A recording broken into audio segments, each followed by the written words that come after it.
Labvakar! Labvakar! Šovakar brīnišķīgo labo vakaru ziņu specializējumā esam kopā ar politiski aktīvu jaunieti Andru Dimantu, ar kuru mēs šovakar apsvarīsim izglītības sistēmu Latvijā. Pastāv bažas, ka izglītības ministrija vēlas pagarināt mācību gadu, kā arī veikt dažādas citas reformas.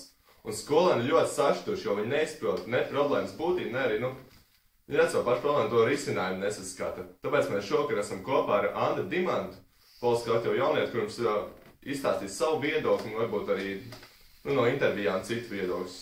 Sāksim ar to, kādas ir tās problēmas. Tāds ļoti plašs jautājums. Es teikšu, ka problēmas šobrīd ir katrā pašreizējās izglītības sistēmas frontē. Mēs esam sākuši ar mācību saturu, ar šīm pašām pedagoģu algām, interešu izglītības pieejamību, gan kvalitāti, gan šī noslodze, kāda šobrīd ir skolniekam.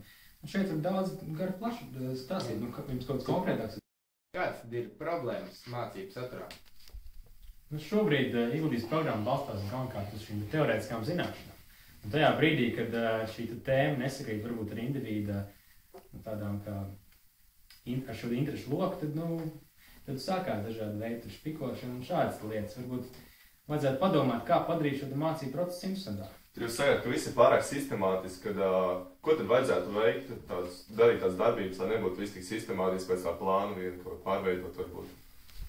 Es vajadzētu tādas radošākas lietas iepīt iekšā, jo kā, mums 21. gadsimts kā nekā, tiek veidotas prezentācijas, jāveido prezentācijas un dažādi publikas uzstāšanās un tādas lietas, kas šobrīd nav tīri nodefinētas programmā, bet ko skolotāji cenšas iepīt, jo viņi vēlās, kā teikt, arī modernizēties. Bet es domāju, ka vajadzētu arī ministrijai šīs prasības noteikti.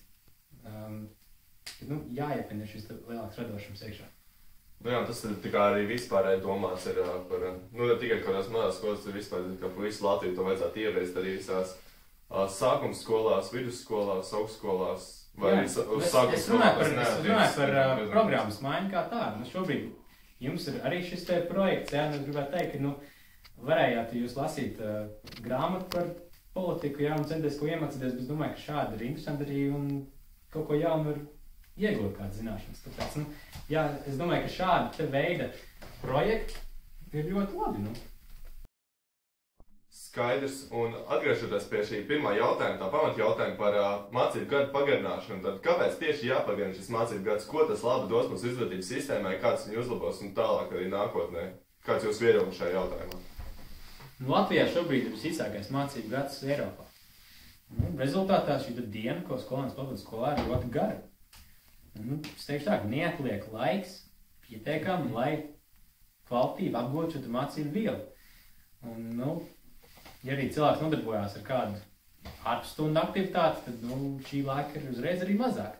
Es domāju, ka ja mēs pagarinātu kaut vai nedaudz šo mācību gadu, rezultātā samazinātu šo dienu, ko skolēns pavada skolā, tad atlikt laiks citām aktivitātēm.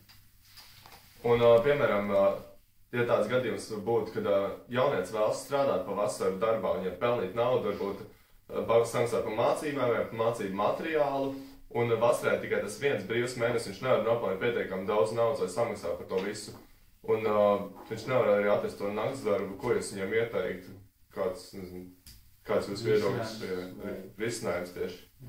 Ja jaunietis vēlās strādāt papildus skolē, tad, ja mēs tiešām pagarinām šo mācību gadu, tad atlikt vairāk brīvā laika vakaros mācību gadu laikā, ko viņš varētu arī attiecīgi strādāt. Un tie jaunieši, kas strādā vakaros, viņiem ievērojami samazināsies laiks, ko viņi var veltīt mācībām.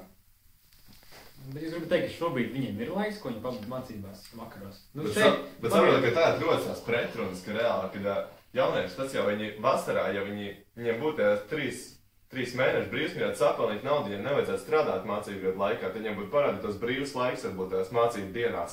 Un tagad, kad sašaurinās tas brīvlaiks, viņiem tikai 1 mēnesis, viņiem jāstrādā ir mācību dienās, un viņiem samazinās laiks, ko viņi ir veltīt mācību, un rodas pretrunas tās reformās tieši, un kā jūs to skaidrot, kas tur... Kā sadalās skolnieku dienu? Viņiem ir laiks, ko viņš pavada skolā. Viņiem ir laiks, ko viņš pavada mājās pie mācībām, attiecīgi mājasdarbs pildot, viņam ir šis brīvais laiks. Brīvajā laikā viņš var nodarboties ar sportu, viņš var sēdēt pie datora, viņš var strādāt, ja viņš vēlas.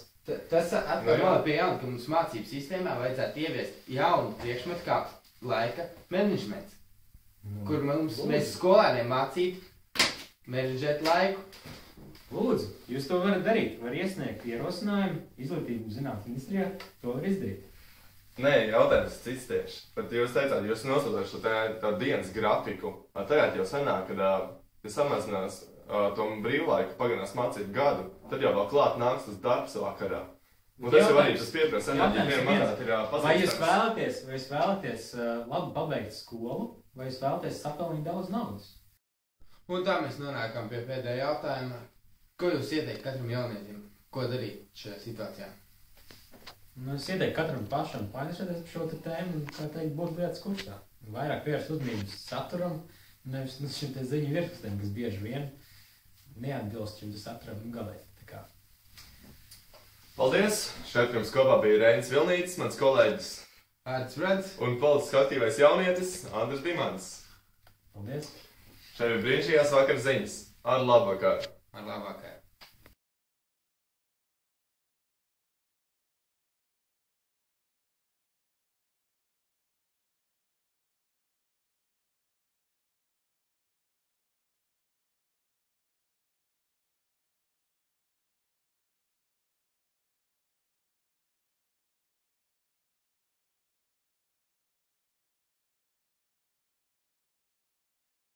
Labvakar! Šovakar brīnišķīgās labajās vakar ziņās speciāli izlaidumā esam kopā ar politiski aktīvu jaunieti Andru Dimantu, ar kuru mēs šodien apspriedīsim izglītības sistēmu Latvijā. Pastāv bažas, ka izglītības ministrija vēlas pagarināt mācību gadu, un par šo mācību rājas vienkārši blakus brutāli. Vakar! Dobri ģeni! Šovakar! To pašu izdara ārzemēs. Skaidrs un... Nē, es neko nepateicu. Tāpēc, ka man pasīja, lai es parādu pups, bet to kā nedarīšu, kam ir priekšā. Atvērt par mūsu kolēģi, jau viņi mazliet dīvaini, bet paldies jums par jūsu viedokli un tālāk mēs... Es izdomāšu jautājumu. Mēs nogriedīsim. Jā.